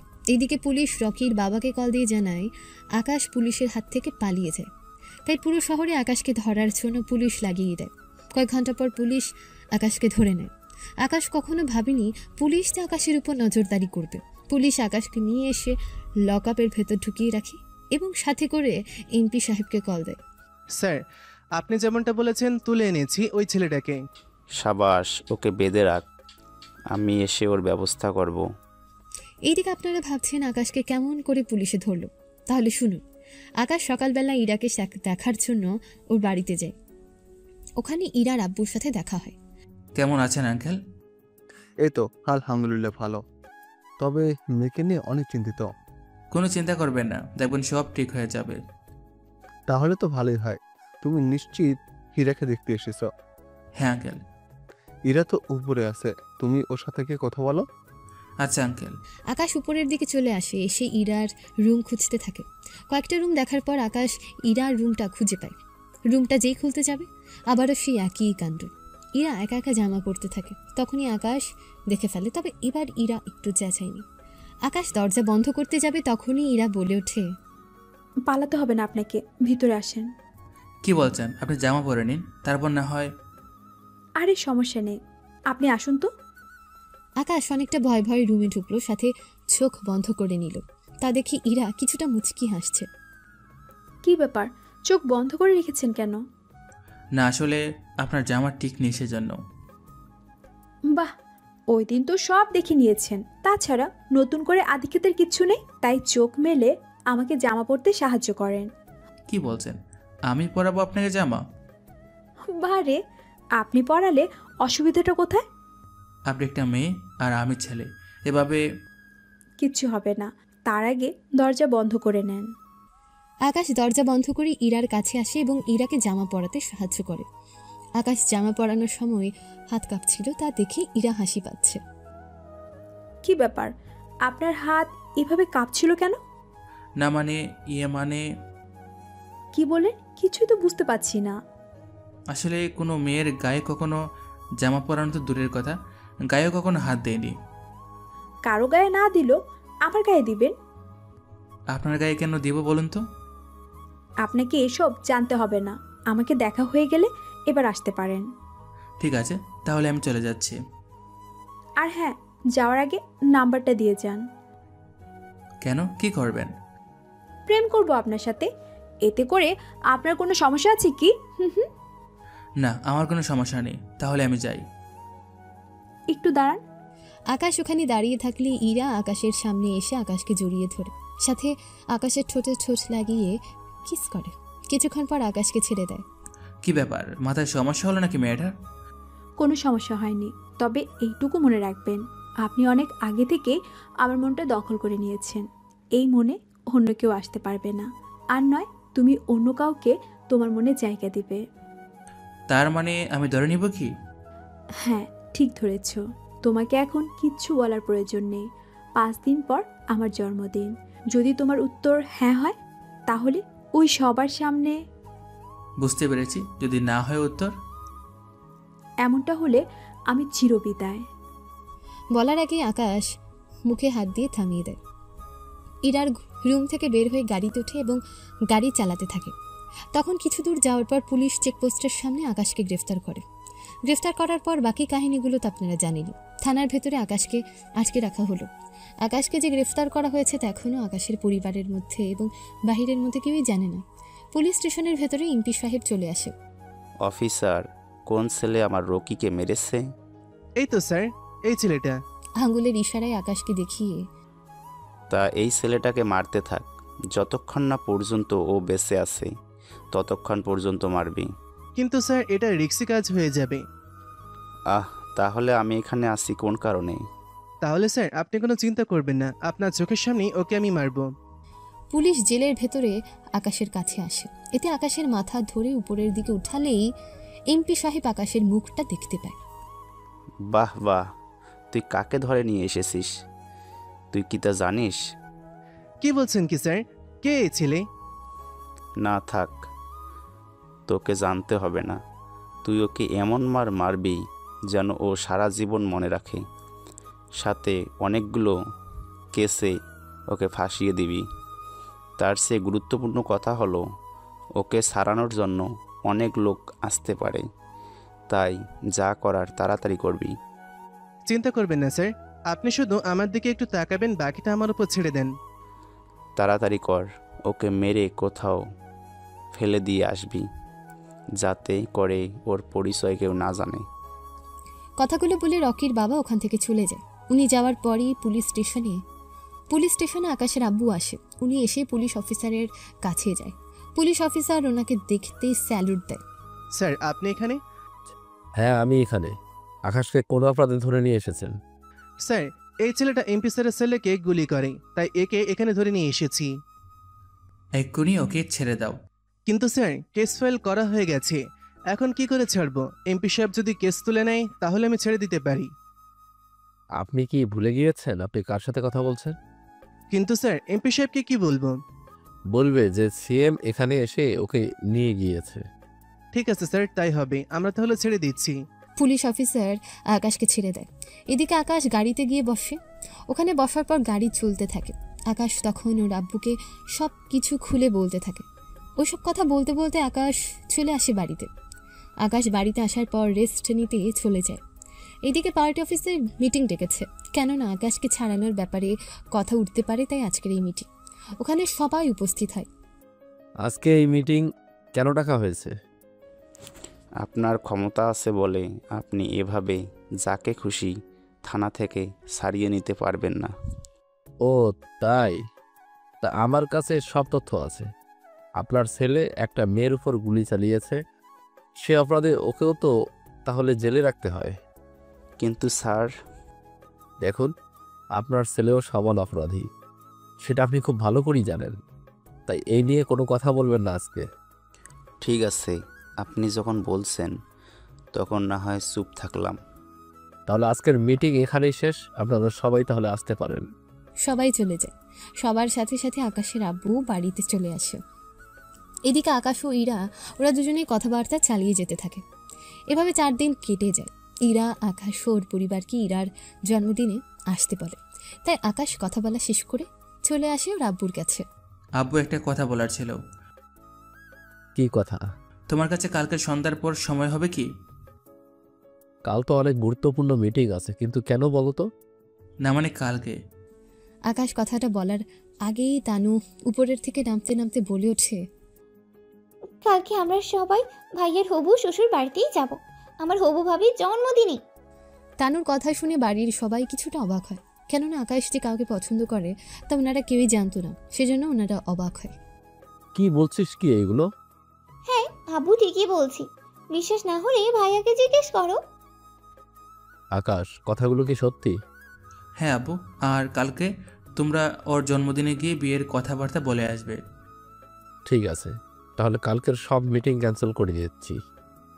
কাল তাহলে আমরা বৌমাকে দেখতে যাচ্ছি। ঠিক আছে, আমি তাহলে তানুকে নিয়ে শপিং মলে যাচ্ছি, ওখানে গিয়ে একটা আংটি কিনতে হবে। সুন্দর এবং দামি দেখে কিনবি। ঠিক আছে আব্বু। আকাশ তানুকে নিয়ে চলে আসে শপিং মলে। ওখানে হীরের দোকানে গিয়ে অনেক দামি দামি হিরে দেখতে থাকে। ওখান থেকে একটা হিরের আংটি কিনে নেয়, কিনে বাড়িতে চলে আসে। পরের দিন বিকেলে আকাশ, শাহজাহান চৌধুরী, পারুল আক্তার ও তানু ওরা 4 জন বের হয় ইরাদের বাড়ির উদ্দেশ্যে, সাথে সিকিউরিটি নিয়ে। বিকেলের মধ্যে ওরা ইরাদের বাড়িতে চলে আসে। ইরাদের বাড়িও মোটামুটি বেশি বড় না। ওনারা বাড়িতে চলে আসে। ওখানে কিছুক্ষণ পর ইরাকে আনা হয়। আকাশের বাবা মা ইরাকে পছন্দ করে, তাই 3 দিন পর ওদের বিয়ের ডেট ঠিক করে ফেলে। বিয়ের দিন ঠিক করা হলে আকাশ ইরাকে আংটি পরিয়ে দেয়। আংটি পরার কিছুক্ষণ পর ইরার জন্মদিনের অনুষ্ঠান শুরু হয়। আপনাদের আমার একমাত্র মেয়ের জন্মদিনের শুভেচ্ছা জানাই। তার সাথে আরও একটা সুখবর আছে। সেই সুখবর হচ্ছে আমাদের রাজ্যে বর্তমান সিএম সাহেবের একমাত্র ছেলে আকাশের সাথে আমার একমাত্র মেয়ের বিয়ে ঠিক করলাম। বিয়ে 3 দিন পর অনুষ্ঠিত হবে, তাই আপনারা সবাই আমন্ত্রিত। এরপর কেক কাটা হয়। ইরা কেক কেটে সবাইকে খাইয়ে দেয়। অনুষ্ঠান শেষ করে আকাশ ওর পরিবারকে নিয়ে চলে আসে বাড়িতে। আকাশের বাবা মা অনেক খুশি, কেননা ইরাকে ওনাদের অনেক পছন্দ হয়েছে। এভাবে বিয়ের দিন বেশি সময় না থাকায় 2 বাড়ি সাজাতে থাকে। অনেক সুন্দর করে সাজানো হয়, তার উপর শপিং তো আছে। এভাবে 2 দিন কেটে যায়। পরের দিন বিয়ে, তাই আকাশ বর সেজে ইরাদের বাড়িতে আসে। ওখানে কোনো রকম ঝামেলা ছাড়াই আকাশ আর ইরার বিয়েটা হয়ে যায়। আকাশ ইরাকে নিয়ে ওদের বাড়িতে চলে আসে। বাড়িতে ইরাকে নিয়ে আকাশের রুমে গিয়ে বসানো হয়। ইরা রুমে যাওয়ার 30 মিনিট পর আকাশ রুমে ঢোকে, দরজা বন্ধ করে দেয়। ইরা বিছানা থেকে উঠে আকাশের পায়ে সালাম করে। চলো আমরা এই রাতে আল্লাহর কাছে দোয়া করি যেন আমাদের দাম্পত্য জীবনটা সুখে কাটুক। ওরা দোয়া শেষ করে দুজনেই ঘুমিয়ে যায়। পরের দিন ইরার ভেজা চুলের পানিতে আকাশের ঘুম ভাঙে। আকাশ ফ্রেশ হতে চলে যায়। অন্যদিকে ইরা নিচে নেমে রান্নার কাজে সাহায্য করতে থাকে। আকাশ নিচে নেমে আসলে ওরা সবাই নাস্তা করতে থাকে। নাস্তা সেরে আকাশের আব্বু চলে যায় অফিসের দিকে। উনি বের হওয়ার 10 মিনিট পর আকাশের মোবাইলে কল আসে। কল কথা বলে জানতে পারে আকাশের আব্বুর উপরে হামলা হতে পারে, তাই আকাশ তাড়াতাড়ি করে বেরিয়ে পড়ে, তবে হেলিকপ্টার নিয়ে। কেননা গাড়ি করে যেতে সময় লাগবে, সেজন্য হেলিকপ্টার করে যাওয়া। হেলিকপ্টার করে আকাশ এসে দেখে আকাশের আব্বুর গাড়ির আশেপাশে অনেকগুলো গাড়ি, তাই আকাশ হেলিকপ্টার থেকে গুলি করতে থাকে। গুলি করাতে ওখানে থাকা অনেক গাড়ি নষ্ট হয়ে যায়। পাইলট, আব্বুর গাড়ির কাছে নিয়ে চল তাড়াতাড়ি। পাইলট ওই গাড়ির দিকে যেতে থাকে। তার সাথে আকাশ গাড়িগুলোতে গুলি করেই যাচ্ছে। কিছুক্ষণ পর আকাশ ওর আব্বুর গাড়িতে গিয়ে পৌঁছায়। ওখানে আকাশ ওর আব্বুর পাশে গিয়ে বসে। তুই এখানে?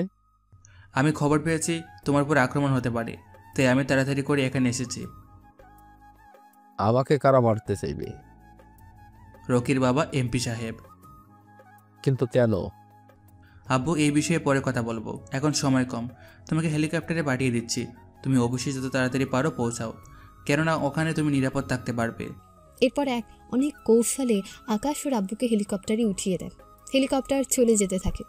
আকাশ গাড়ি থামিয়ে ওর বাকি 3-4 লোককে সাথে করে ওদের উপর আক্রমণ করতে থাকে। এখন হয়তো আপনারা ভাবছেন আকাশ তো সাথে করে কোনো লোক আনেনি, তাহলে এই লোকগুলো কারা? তাহলে শুনে রাখুন।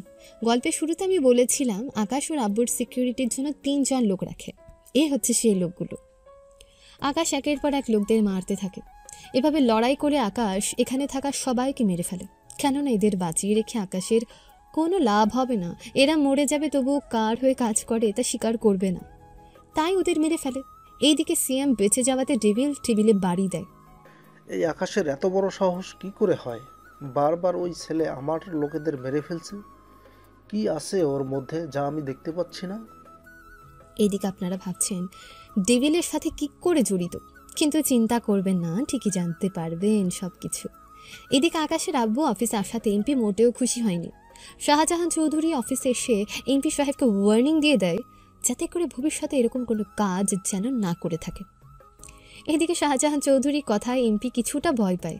অন্যদিকে আকাশ ডেভিলের সাথে একটা চুক্তি করার জন্য একটা মিটিং ডাকে, কেননা এভাবে কাজ করতে থাকে ওদের দুজনের জন্যই ক্ষতি, যা ওরা নিজেরাই ভালো করে জানে। তাই ওরা দুজনে একটা তারিখ ঠিক করে কখন কোথায় ওরা মিটিং করবে। সব দিন তারিখ ঠিক করা শেষ হলো। পরের দিন সকালে আকাশ বাড়ি থেকে বের হতে গেলেই ইরা বলে ওঠে, কোথায় যাচ্ছ? একটা কাজে যাচ্ছি, বিকালের মধ্যে ফিরে আসবো। আসার সময় আমার পছন্দের খাবার আনতে কিন্তু ভুলবে না। কি যে বলো না, তোমার পছন্দের খাবার আনতে আমি কি বলে যেতে পারি? ইরা আকাশের কাছে এসে আকাশের কপালে একটা চুমু দেয়। সাবধানে যাবে। আকাশ হাসি মুখ নিয়ে বেরিয়ে আসে। ওখান থেকে বের হয়ে আকাশ চলে আসে ও রাস্তায়। ওখানে এসে সব প্ল্যান করতে থাকে, কেননা ডেভিলের কোনো বিশ্বাস নেই, ও যে কোনো মুহূর্তে হামলা বা আক্রমণ করতে পারে। তাই আকাশ সম্পূর্ণভাবে প্রস্তুতি নিয়ে নেয় এবং দেখা করার জায়গায় চলে যায়। ওখানে ডেভিলকে বলে, কি চাস তুই? আমি চাই সব কথা কি এখানেই বলবি? চল আমি আর তুই একান্তে কথা বলি। কথাগুলো কোথায় বলবি? তোর লোকেরা আর আমার লোকেরা এখানেই থাক, চল আমরা ওদের থেকে কিছু দূরে গিয়ে বলি। চল তাহলে। আকাশ ও ডেভিল ওরা কিছুটা দূরে নিয়ে যায়।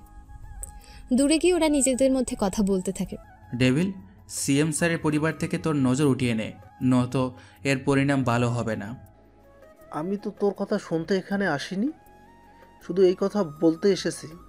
যদি সিএম পরিবারকে বাঁচাতে চাস তাহলে সিএমকে বলে দিবি যেন সিএম এই পদ ছেড়ে দেয়, কেননা ওই চেয়ারে আমি বসবো। কি তুই বসতে চাস সিএম এর চেয়ারে? কি যোগ্যতা আছে তোর যে তুই সিএম হবি? আমার কি যোগ্যতা আছে না আছে সেটা পরে দেখা যাবে। এখন তুই বল, তুই কেন ওদের হয়ে কথা বলার জন্য আসলি? দেখ, আমি কেন এসেছি সেটা তোর না জানলেও চলবে। তুই শুধু এতটুকু জেনে রাখ, আমি থাকতে তুই ওনাদের কোনো ক্ষতি করতে পারবি না, কথাটা মাথায় রাখবি। এদিকে আকাশের কথায় ডেভিল হাসি দেয়, কেননা ডেভিলের আসল পরিচয় আপনারা কিছুক্ষণ পরেই জানতে পারবেন। ওখানে ওরা শেষ করে চলে আসে। আকাশ মিটিং শেষ করে চলে আসে বাড়িতে, কেননা ওখানে কোনো রকম ঝামেলা ওদের দুজনের মধ্যে কেউ করেনি। বাড়িতে আস্তে আস্তে রাত হয়ে যায়, তাই আকাশ ওর আব্বুর কাছে যায়। আব্বু, তোমার সাথে তুমি আরও কিছু সিকিউরিটি বাড়িয়ে নাও। কেন আকাশ সিকিউরিটি বাড়াবো কেন? এর অনেক কারণ আছে। গতকাল তুমি দেখলে না কি হয়েছিল তোমার সাথে? আমার উপর এরকম হামলা হতেই পারে, সে নিয়ে তোকে এত টেনশন করতে হবে না। দেখো আব্বু, তুমি তোমার সিকিউরিটির জন্য কিছু সেনাবাহিনী তোমার সাথে রাখো। তুই যা বলবি তাই হবে। আকাশ ওর বাবাকে সবটা বুঝিয়ে দেয়, কেননা নয়তো ডেভিলের উপর কোনো ভরসা নেই। আকাশ পরের দিন রেডি হয়ে অফিসের দিকে যেতে থাকে। তখন রকি আকাশের পথ আটকে দাঁড়ায়। রকি, তুই এখানে? হ্যাঁ আমি। তুই আমাকে গুলি করে অনেক বড় অপরাধ করে ফেলছিস। তোকে বাঁচিয়ে রেখেছি, এটা তোর ভাগ্যের ব্যাপার, নয়তো তোর মতো লোককে মারতে আমার এক সেকেন্ডও ভাবতে হয় না। ওই তোর লেকচার বন্ধ কর। তুই কি মনে করছিস তোর বাবা সিএম বলে আমি তোকে ছেড়ে দিব? যাক, তাহলে তুই জেনেই গিয়েছিস, কিন্তু তুই কি জানিস তোর বাবার আসল পরিচয়টা কি? মানে কি বলতে চাস তুই? আমি বলতে চাই, আন্ডারওয়ার্ল্ডের মাফিয়া ডেভিলকে কি তুই চিনিস? আমি চিনি না।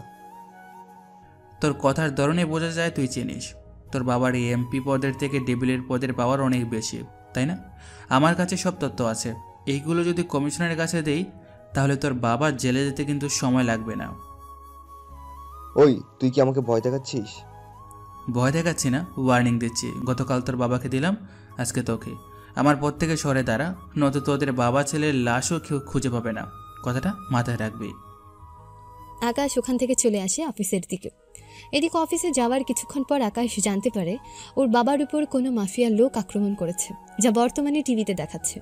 কিন্তু ওনার সাথে সেনাবাহিনীও কিছু কালো কোট পরা লোক থাকার কারণে ওনার কোনো ক্ষতি হয়নি। শুধু গাড়ির আক্রমণ করার কারণে ওনার শরীরে কিছু কিছু জায়গায় আঘাত লাগে, যার জন্য ওনাকে হসপিটালে নিয়ে যাওয়া হয়। খবর শুনে আকাশ অফিস থেকে বের হয়ে যায় হসপিটালের দিকে। হসপিটালে পৌঁছে ওর আব্বুর পাশে গিয়ে বসে। কি করে হলো এইসব? এরপর আকাশ ওর আব্বুর থেকে সবটা শুনে। সবটা শোনার পরে আকাশ বের হয়ে আসে। এরপর আকাশ ও লোকদের বলে এমপি কোথায় আছে তা খোঁজ নেওয়ার জন্য, কেননা এমপিকে কিছুক্ষণের মারধর করলেই ওর শিক্ষা হবে। আকাশ ও লোকদের মাধ্যমে জানতে পারে যে এমপি বিদেশ যাচ্ছে, আর কেন যাচ্ছে তা আকাশ খুব ভালো করেই জানে। তাই এমপি এয়ারপোর্টে যাওয়ার আগেই আকাশ ও লোকদের দিয়ে এমপিকে উঠিয়ে নেয়। এমপিকে নিয়ে চলে আসে আকাশের দেওয়া একটা ঠিকানায়, আর সেটা হলো নদীর পাড়ে, কেননা আকাশ ওনাকে ভালো হয়ে যাওয়ার জন্য সুযোগ দিতে চায়। তাই এখানে নিয়ে আসা। এমপিকে নিয়ে এসে আকাশের সামনে বসানো হলো। তুই এখানে তোর বাবার আক্রমণের বদলা নেওয়ার জন্য এসেছিস, তাই না? ধরে নে, তাই তোকে কতবার বলেছি আমার পরিবারের উপর থেকে নজর সরিয়ে নে, কিন্তু তুই তো আমার কোনো কথাই শুনলি না। তাই আজকে তোকে একটু কষ্ট না দিলে তো নয়, মিস্টার ডেভিল। আকাশের মুখে ডেভিল নামটা শুনে রকির বাবার মুখে চিন্তার ছাপ দেখতে পাওয়া যাচ্ছে। এ কি বলছিস? কি বলছিস তুই? হ্যাঁ, আমি ঠিকই বলেছি। এই নিয়ে তোর ছেলের সাথেও কথা হয়েছে, কিন্তু তুই এখনও আমাকে চিনতে পারিসনি। কে বলেছে চিনতে পারিনি? আমি যা তুইও তা। আমি যেমন ডেভিল মাফিয়া, ঠিক তুইও মাফিয়া। শুধু তুই সমাজের মধ্যে সিএম এর ছেলে, আর আমি সমাজে এমপি। তোর কাছে যেমন কোনো প্রমাণ নেই আমি ডেভিল, তেমনি আমার কাছেও কোনো প্রমাণ নেই তুই মাফিয়া। যাক, সবটা যেহেতু বুঝতে পেরেছিস, তারপর কোন সাহসে তুই আমার বাবার উপর আক্রমণ করেছিস বল? কারণটা তুই ভালো করে জানিস। আমি কেন আক্রমণ করেছি? কারণ আমার এই চেয়ারটা চাই। তুই কি জানিস না এরপর আমি তোর কি হাল করতে পারি? মেরে ফেলবি, তাই তো? তাহলে জনগণ জানবে একজন এমপি মাফিয়ার হাতে খুন হয়েছে, এবং পরে আমার জায়গায় আমার ছেলে এসে রাজত্ব করবে। ঠিক বলেছিস। তোকে এভাবে মারলে তোর আসল পরিচয় কখনো সামনে আসবে না। তাই তোকে ডেভিলের পরিচয়ই মারবো, যাতে করে সবাই তোর আসল পরিচয়টা জানতে পারে। এখন তুই আমার বাবাকে যতটা কষ্ট দিয়েছিস, ঠিক ততটা কষ্ট আমি তোকে দেব। এই তোরা একে গাড়িতে বসা এবং গাড়ি দিয়ে একে আঘাত কর। আমি এর ছেলেকে কল দিয়ে এখানে আসতে বলি। আকাশের কথা মতো ওরা গাড়ি দিয়ে আঘাত করতে থাকে। সেই সাথে আকাশ রকিকে কল দিয়ে এ কথা জানায়, কেননা রকি এখানে আসতে 30 মিনিট সময় লাগবে। এর মধ্যে ওদের কাজটা শেষ হয়ে যাবে। গাড়ি দিয়ে আঘাত করা শেষ হলে আকাশ রকির বাবার কাছে যায়। এবার বোঝ কতটা কষ্ট আমার বাবা পেয়েছে তোর কারণে। তুই এখানে এভাবে থাক, তোর ছেলে এসে তোকে নিয়ে যাবে। এরপর থেকে যদি আমার পরিবারের দিকে তুই থাকাস, তাহলে বুঝতেই পারছিস কি হবে তোর জন্য। কথাটা মাথায় রাখিস। আকাশ ও লোকদের নিয়ে চলে যায়। ওরা যাওয়ার 15 মিনিট পর রকি আসে কিছু লোকজন নিয়ে। ওরা গাড়ির কাছে গিয়ে রকি ওর বাবাকে বের করে নেয়। গাড়ি থেকে বের করে হসপিটালের দিকে নিয়ে যায়। এতে করে টিভিতে নিউজ আসে, কোনো মাফিয়া গ্যাং আসে এমপি সাহেবের উপর হামলা করে ওনাকে মারার চেষ্টা করতে থাকে। এই খবর শুনে সিএম দেখার জন্য আসে। সিএম এই কারণে আসে কেননা উনি এই ব্যাপারে এখন পর্যন্ত কিছুই জানে না। রকি, তোমার বাবা এখন কেমন আছে? আঙ্কেল, বাবা এখন আইসিইউতে। আপনি কি কিছুই জানেন না? আমি কি জানবো? কিছু না, ডক্টর বের হলেই জানতে পারবো। তাহলে আমি অপেক্ষা করতেছি। তোমার বাবার সাথে কথা বলে তারপর না হয় আমি এখান থেকে যাব। আচ্ছা আঙ্কেল। এদিকে রকি ভাবতে থাকে এত কিছু হয়ে যাওয়ার পরও সিএম দেখার জন্য এসেছে, তাই রকি একটু অবাক হয়। ডক্টর বের হয়ে আসে। কিছুক্ষণ পর রকির বাবাকে নিয়ে আসে কেবিনে। ওনাকে কেবিনে নিয়ে যাওয়ার পর সিএম ওনার সাথে দেখা করার জন্য আসে। কি করে হলো ওইসব? আমার উপরে হামলা হচ্ছে, আবার আপনার উপরেও হচ্ছে। স্যার, শহরে পুরাতন কিছু মাফিয়া এসেছে। ওরা আমাকে আর আপনাকে মারতে চায়, তাই আমাদের ওপর হামলা করে। তাহলে ওই মাফিয়াদের মারার জন্য আমি পুলিশকে বলবো। তোমাকে কোনো চিন্তা করতে হবে না। তাহলে অনেক উপকার হয়। সিএম স্যার চলে যাওয়ার পর রকি ওর বাবার কাছে আসে সিএম কি বলেছে তা জানার জন্য। বাবা, উনি কি বলেছে? আমি ওই সিএম এর হাত দিয়ে ওনার ছেলেকে মারার প্ল্যান করছি। কি বলো আব্বু? কিভাবে এটা সম্ভব হলো? উনি এখানে আসার পর আমি ওনাকে বলেছি আকাশের কথা, যে আকাশই আমাকে মারতে চেয়েছিল। আব্বু, তুমিও কি যে বলো না। উনি কেন ওনার ছেলেকে মারতে যাবে? ওনার ছেলেকে না মারতে পারুক, তাতে কি কিন্তু একজন মাফিয়াকে তো মারতে পারে। মাফিয়া কে আবার? আরে এই আকাশই হচ্ছে মাফিয়া জগতের কিং। তার মানে মাফিয়া জগতের কিং এর কথা বলতেছো তুমি? হ্যাঁ, ওই কিং। বাবা কি বলো এইসব? এই ছেলে কিভাবে মাফিয়া হতে পারে? তুই এখন চুপ থাক, তুই শুধু দেখে যা কি কি হতে চলেছে। আমি ওনাকে বলেছি মাফিয়া কিং ওনার এবং ওনার ছেলের ওপর আক্রমণ করেছে, তাই এখন উনি বলেছে যে উনি যত তাড়াতাড়ি সম্ভব এর বিরুদ্ধে অ্যাকশন নেবে। বাবা কি চালটাই না চাললে তুমি? এক ডিলে এতগুলো পাখি, বাবার হাতে ছেলে খুন হয়ে যাবে। হে এদিকে আকাশের আব্বা বাড়িতে চলে আসে। অন্যদিকে আকাশ ইরাকে নিয়ে হানিমুনে যাওয়ার জন্য বেরিয়ে পড়ে। যাওয়ার সময় আকাশ ওর আব্বুর সাথে বিদায় নিয়ে চলে আসে এয়ারপোর্টে। এয়ারপোর্টে যাওয়ার আগে আকাশ আসিফকে সবটা বুঝিয়ে দেয় কল দিয়ে। কয়েক ঘন্টা অপেক্ষা করার পর ওদের ফ্লাইটের সময় চলে আসে, সেজন্য আকাশ ইরাকে নিয়ে প্লেনে বসে পড়ে। কয়েক ঘন্টা পর ওরা মালয়েশিয়ায় চলে আসে। এয়ারপোর্ট থেকে বের হয়ে আকাশ ইরাকে নিয়ে চলে আসে হোটেলে আগেই রুম বুক করা ছিল, যার জন্য কোনো সমস্যা হয়নি, নয়তো এখানে রুম পাওয়া অনেক কঠিন ব্যাপার হয়ে যেত। রুমে আসার পর ইরা, তুমি ওয়াশরুমের ভিতরে গিয়ে ফ্রেশ হয়ে নাও, আমি একটু পরে যাব। ঠিক আছে, তুমি তাহলে অপেক্ষা করো, আমি গেলাম। ইরা ভেতরে চলে যায়। অন্যদিকে আকাশ চলে আসে নিচে, কেননা আকাশ ভালো করে জানে ইরা 20 মিনিটের আগে বের হবে না, তাই আকাশ বের হয়ে নিচে আসে। কেননা আকাশ এখানে হোটেলের খাবার খায় না, তাই এখানে একজন রাঁধুনি রাখে, যাতে করে ওদের জন্য রান্না করতে পারে। কেননা আকাশ ও ইরা থাকবে বাহিরে, সেজন্য রান্না করতে সমস্যা হবে, বিধায় রাঁধুনি রাখে। আকাশ রাঁধুনিকে নিয়ে রুমে আসতেই ইরার সামনে পড়ে। কি ব্যাপার, তুমি কোথায় গিয়েছো? ওই মেয়েটা কে? ও এই মেয়েটা, ও রাঁধুনি। আজকে থেকে আমরা এখানে যতদিন থাকবো ততদিন ও আমাদের জন্য রান্না করবে। রান্না করবে মানে? আমি তাহলে কি জন্য আসলাম? রাগ কেন করো? আমি আর তুমি তো সারাদিন থাকবো বাইরে, রান্না কে করবে? তাই আমি রাঁধুনি নিয়ে আসছি। কোন হোটেলের খাবার খাবে? তাছাড়া একজন অপরিচিত মেয়ে। আমি হোটেলের খাবার খাই না, তুমি তো জানো। তাছাড়া আমি এখানে যতদিন আসতাম ততদিন ও আমাকে রেতে খাওয়াতো। কি, তুমি এখানে আগেও এসেছো? হ্যাঁ, অনেকবার এসেছি। এখন কোনো কথা নয় মায়া, তুমি প্রতিদিন দুপুরে এসে রান্না করে দিয়ে চলে যাবে, ঠিক আছে? এখন তাহলে তুমি রান্না করো, আমরা বের হব। রাঁধুনি রান্না করতে চলে যায়। অন্যদিকে আকাশ ইরাকে নিয়ে বেরিয়ে পড়ে, কেননা আজকে ওরা মালয়েশিয়া নদীর ধারে যাবে। ওই নদীতে অনেক স্পেশাল কিছু পাওয়া যায়, যা আকাশ ইরাকে নিয়ে খাবে, কিন্তু এসব কিছু ইরাকে এখনও জানানো হয়নি। ইরা ফ্রেশ হয়ে গেলে ওকে নিয়ে বেরিয়ে পড়ে। অন্যদিকে আমেরিকার আকাশের আব্বু বসে আছে ওনার অফিসে। ওনার চারপাশে রয়েছে অনেক রাজনীতিবিদ, তার সাথে অনেক পুলিশ প্রশাসন। উনি সবাইকে এজন্য ডেকেছে যাতে সব রকম ক্রাইম এখান থেকে দূর করতে পারে। সিএম স্যার, আমাদের কি জন্য ডেকেছেন? কোনো প্রয়োজনীয় কথা ছিল কি? প্রয়োজনীয় কথা বলেই তো আমাদের এখানে আসতে বলেছে। তাহলে সিএম স্যার, আপনি তাহলে বলা শুরু করতে পারেন। আপনাদের যে জন্য ডেকেছি, আপনারা দেশে কি কাজ করছেন আমি বুঝতেছি না। দিন দিন মাফিয়া রাজত্ব চলতে থাকে এখানে, আমার উপর হামলা হচ্ছে, তাহলে সাধারণ জনগণের কি হবে তা কি আপনারা ভেবে দেখেছেন একবার? কয়েকদিন আগে এমপি ওনার উপরে হামলা হয়েছে, ওনাকে তো এয়ারপোর্টের রাস্তা থেকে তুলে নিয়ে যাওয়া হয়েছে।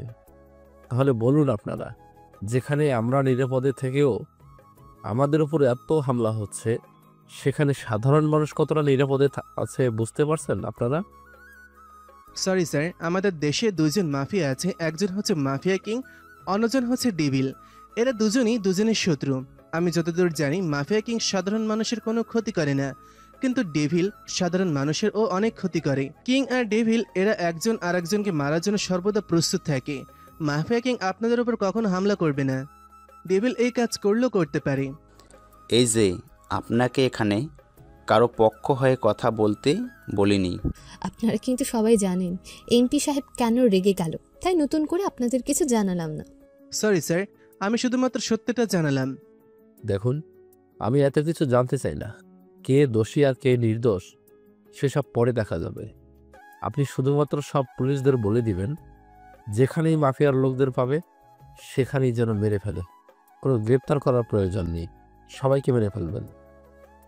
কিন্তু স্যার, সবাইকে মেরে ফেলাটা কি ঠিক হবে? সবাইকে মারতে হবে না, যারা মেইন ওদের মারবেন, যারা লোকাল ওদেরকে গ্রেপ্তার করবেন। এই কাজটা যত তাড়াতাড়ি পারেন করবেন। ঠিক আছে স্যার, আমি তাহলে সব জায়গায় বলে দিচ্ছি। ওই দিন মিটিং শেষ হয়ে যায়। এইদিকে ডেভিল ওর লোকদের বলে, তোমরা কয়েকদিন আস্তানা থেকে বের হবে না, এতে করে কিং এর লোকেরা বের হবে, সাথে পুলিশের হাতে মারা যাবে। তার সাথে তোমরা একটু সেফভাবে চলাচল করবে। এদিকে পুলিশ সারা শহরে ছড়িয়ে পড়ে। যেখানেই মাফিয়া লোকদের পাচ্ছে সেখানেই মেরে ফেলছে। এতে করে আকাশের দলের লোক অনেক মারা যায়। এই খবরটা আকাশের কাছে পৌঁছে যায়। বস, এখানে তো সমস্যা হয়ে গেছে। কি সমস্যা? বস, সারা শহরে পুলিশ যেখানে আমাদের লোকদের পাচ্ছে সেখানেই গ্রেপ্তার করছে, বাকিদের মেরে ফেলেছে। শুধু কি আমাদের লোকদেরই মারছে নাকি ডেভিলের লোকদেরও? ডেভিলের লোকদের তো দেখাই যাচ্ছে না। তুমি সবাইকে বলে দাও আন্ডারগ্রাউন্ড হয়ে যেতে, আমি কালকেই দেশে ফিরব। কি বলছেন কি? আপনি এই অবস্থায় দেশে আসলে আপনার বিপদ হতে পারে। তোকে কোনো চিন্তা করতে হবে না, কাল এয়ারপোর্টে চলে আসিস, যে করেই হোক। ঠিক আছে বস। এদিকে আকাশ ইরাকে নিয়ে অনেক ঘোরাঘুরি এবং তার সাথে অনেক কেনাকাটা করলো। কেনাকাটা শেষ করে পরের দিন চলে আসে দেশে। তখন অনেক সিকিউরিটি ছিল, কেননা দেশের পরিস্থিতি খারাপ ছিল, তাই এই সিকিউরিটি ব্যবস্থা করা হয়। আকাশ ইরাকে নিয়ে এয়ারপোর্ট থেকে বের হয়। আসিফকে ইশারায় ওর কাছে আসতে বলে। আসিফ অনেক ভয় ভয়ে আকাশের কাছে আসে। আসিফ আসতে গেলে পুলিশ বাধা দেয়, কিন্তু আকাশ বলাতে কিছু বলেনি। বস, এইগুলো কি দেখছি? যা দেখতেছিস ঠিকই দেখছিস, আমার বাবা এই দেশের সিএম, তাই তোর কোনো চিন্তা নেই। তুই আজকে থেকে আমার বাড়িতে থাকবি, যাতে করে তোকে কেউ মারার তো দূরের কথা, সন্দেহ না করতে পারে। এই কথাটা তো আগে কখনো বলেননি। এখন কথা না বলে আমার সাথে গাড়িতে বস। আসিফ গাড়িতে বসলে আকাশ ওকে নিয়ে চলে আসে বাড়িতে। বাড়িতে এসে ওর বাবার সাথে কথা বলে। ইরাকে রুমে পাঠিয়ে দেয়। আকাশের আব্বু জিজ্ঞেস করে, এই ছেলেটা কে আকাশ? আব্বু আমার বন্ধু হয়, আজকে থেকে এখানেই থাকবে। আব্বু, তুমি হঠাৎ করে মাফিয়া লোকদের মারতে পুলিশকে বলেছিলে নাকি? হ্যাঁ, আসলে হয়েছেটা কি? এরপর আকাশকে সবটা বলে। এই সব কিছু শুনে আকাশ আর আসিফ বুঝতে পারে এই সবটা এমপি ওনার কাজ। আব্বু, তুমি এখনই অর্ডার দাও, আর কাউকে গ্রেফতার অথবা মারতে হবে না। কেন বলতো? আমি বলেছি সেজন্য, এখনই তুমি সব বন্ধ করো। আকাশের কথাই ওর আব্বু ওই মাফিয়াদের বিরুদ্ধে কাজ করাটা বন্ধ করে দেয়। এভাবে 3-4 দিন চলে যায়। এখন আস্তে আস্তে ডেভিলের লোকজনও বের হয়ে রাস্তায়। ওরা রাস্তায় বের হলে আকাশ ও আসিফ ওর বাকি লোকদের নিয়ে বের হয় এবং রকিও ওর লোকদের মেরে ফেলে। রকি মারা যাওয়ায় রকির বাবা এবার আকাশকে মারার জন্য চলে আসে। আকাশ ও ডেভিলের মুখোমুখি হয়। বলেছিলাম না তোকে, এমপি হয়ে তোকে বাঁচতে দিলেও মরতে দিব না। তুই আমার ছেলেকে মেরে ফেললি, আমি তোকে শেষ করে দেব। যেই গুলি করতে যাবে আকাশ তার আগে গুলি করে মেরে ফেলে ডেভিলকে মেরে আকাশ আসিফকে নিয়ে চলে আসে বাড়িতে। এইদিকে টিভিতে খবর দেখাচ্ছে আজকে মাফিয়া কিং ও ডেভিলের মধ্যে যুদ্ধ হয়। এতে করে ডেভিল মারা যায়। কিন্তু সবচেয়ে আশ্চর্য ঘটনা হলো, যাকে এতদিন সবাই এমপি বলে জানতো সেই আসলে মাফিয়া ডেভিল। তার মানে এমপি হচ্ছে মাফিয়া, আর আমি ওর কথা শুনে কত লোককে মারিয়েছি। কি করবে আব্বু, কেউ সামনে থেকে ভালো আর ভিতরে ভিতরে কতটা হিংস্র তা তো কেউ বলতে পারে না। কথাটা বলে আসিফের দিকে তাকিয়ে একটা ডেভিল মার্কা হাসি দেয়। এই হাসির মধ্যে এবং এই কাহিনীর ভেতরে শেষ হলো মাফিয়া কিংয়ের গল্পটা কেমন হয়েছে তা অবশ্যই আমাদেরকে কমেন্ট করে জানাবেন। সবাই ভালো থাকবেন, সুস্থ থাকবেন এবং আমাদের গল্পটি ভালো লেগে থাকলে অবশ্যই লাইক কমেন্ট করে পাশে থাকবেন এবং অবশ্যই নিয়মিত গল্প শোনার জন্য চ্যানেলটাকে সাবস্ক্রাইব করে দেবেন। দেখা হচ্ছে নতুন কোনো গল্পে। ধন্যবাদ সবাইকে।